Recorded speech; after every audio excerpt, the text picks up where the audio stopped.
Sir, प्रधानमंत्री और उसके अलावा राहुल गांधी जो है उनके बयान सामने आए, यहाँ पर हमला बोल रहे हैं एक खास बयान को लेकर, उस पर आपका क्या कहना है? ये जैसा मैंने कहा कि ये सारे इकट्ठे हो गए हैं। ये मोदी जी, प्रियंका गांधी, राहुल गांधी, चन्नी साहब, सुखबीर बादल, कैप्टन अमरिंदर, सिद्धू, ये सारे इकट्ठे हो गए हैं। और सारे ये क्या कह रहे हैं? पिछले कुछ दिनों से मैं देख रहा हूं ये क्या आरोप लगा रहे हैं। ये कह रहे हैं कि पिछले 10 साल से केजरीवाल देश के 2 टुकड़े करने का एक प्लान बना रहा है, षड्यंत्र बना रहा है कि देश के 2 टुकड़े करेंगे और उसमें से एक टुकड़े का प्रधानमंत्री मैं बन जाऊंगा। मतलब ये तो कॉमेडी है, ये तो हंसने वाली बात है। ये हो सकता है क्या? 10 साल से केजरीवाल एक प्लान बना रहा है कि देश के 2 टुकड़े करूंगा और मैं उसमें से एक का प्रधानमंत्री बन जाऊंगा। तो मैं पूछना चाहता हूं ये तो इसका मतलब मैं बहुत बड़ा आतंकवादी हो गया। तो ये इनकी सारी सिक्योरिटी एजेंसीज क्या कर रही थी? पिछले 10 साल में 3 साल तो कांग्रेस की सरकार थी। कांग्रेस वालों ने क्या किया? सो रहे थे वो लोग।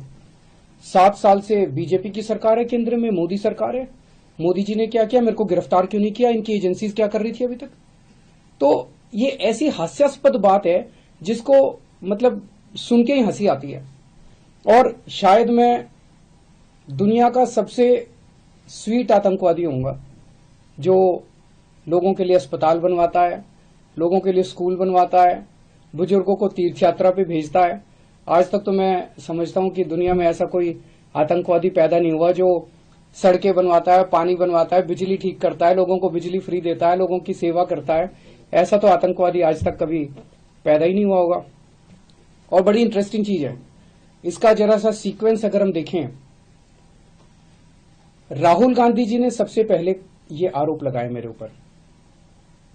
अगले दिन प्रधानमंत्री जी ने वही भाषा इस्तेमाल की जो राहुल गांधी ने इस्तेमाल की। अगले दिन प्रियंका गांधी ने वही भाषा इस्तेमाल की। अगले दिन सुखबीर बादल ने वही भाषा इस्तेमाल की। मेरे को कुछ लोग, मेरे लोग कह रहे थे जी राहुल गांधी पे लोगों को यकीन नहीं, या राहुल गांधी जी कुछ बोलते थे तो जनता विश्वास नहीं करती। लेकिन ये नहीं सोचा था कि प्रधानमंत्री नरेंद्र मोदी जी राहुल गांधी की नकल करेंगे, एक दिन ऐसा भी आएगा। प्रधानमंत्री जी भी राहुल गांधी बन जाएंगे, एक दिन ऐसा भी आएगा। और ये इतना बड़ा आतंकवादी ये पकड़ा कैसे गया? पिछले 10 साल में, 7 साल में, जब से मोदी सरकार आई है, इन्होंने मेरे घर पे, मेरे दफ्तर पे दिल्ली पुलिस की रेड कराई, उसमें कुछ नहीं मिला। इन्होंने मेरे पे इनकम टैक्स की रेड कराई, ईडी की रेड कराई, सारी एजेंसीज की रेड कराई, मेरे दफ्तर में, मेरे बेडरूम तक पहुंच गए, किसी भी एजेंसी को कुछ नहीं मिला।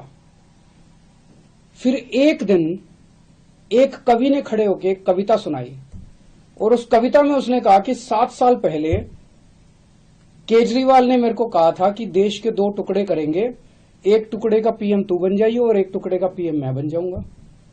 और उसके बाद राहुल गांधी ने ये बात कही।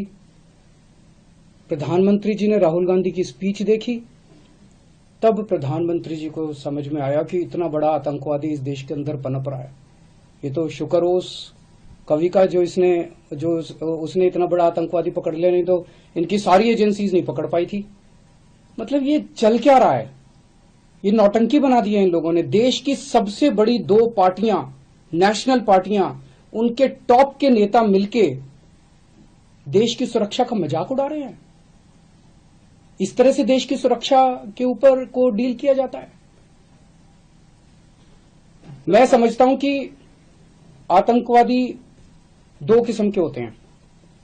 एक वो आतंकवादी होते हैं जो जनता में खौफ फैलाते हैं, और एक वो आतंकवादी होते हैं जो भ्रष्टाचारियों में खौफ फैलाते हैं। आज ये सारे भ्रष्टाचारी इकट्ठे हो गए हैं, सारे चोर लुटेरे ये सारे इकट्ठे हो गए हैं, और ये मिलके इनको मेरे से डर लग रहा है। एक तरह से इन लोगों के लिए मैं आतंकवादी हूं। जनता के लिए तो मैं स्कूल बनवाता हूं, जनता के लिए अस्पताल बनवाता हूं, लेकिन इन लोगों के लिए मैं आतंकवादी हूं। इन लोगों को पंजाब ਪੰਜਾਬ ਤੇ ਪੰਜਾਬੀਅਤ ਦਾ ਪਰਛਾਵਾਂ, ਪੰਜਾਬੀ ਸਾਡੀਆਂ ਬਾਵਾਂ। ABP ਸਾਂਝਾ ਹੁਣ ਦੇਖੋ ਆਪਣੇ ਟੀਵੀ ਸਕਰੀਨ ਤੇ ਟਾਟਾ ਪਲੇ ਚੈਨਲ ਨੰਬਰ 1929 ਤੇ। ABP ਸਾਂਝਾ ਦੇਖਣ ਲਈ ਆਪਣੇ ਕੇਬਲ ਆਪਰੇਟਰ ਨੂੰ ਅੱਜ ਹੀ ਸੰਪਰਕ ਕਰੋ। ABP ਸਾਂਝਾ, ਜੋਸ਼, ਜਜ਼ਬਾ, ਜਨੂਨ।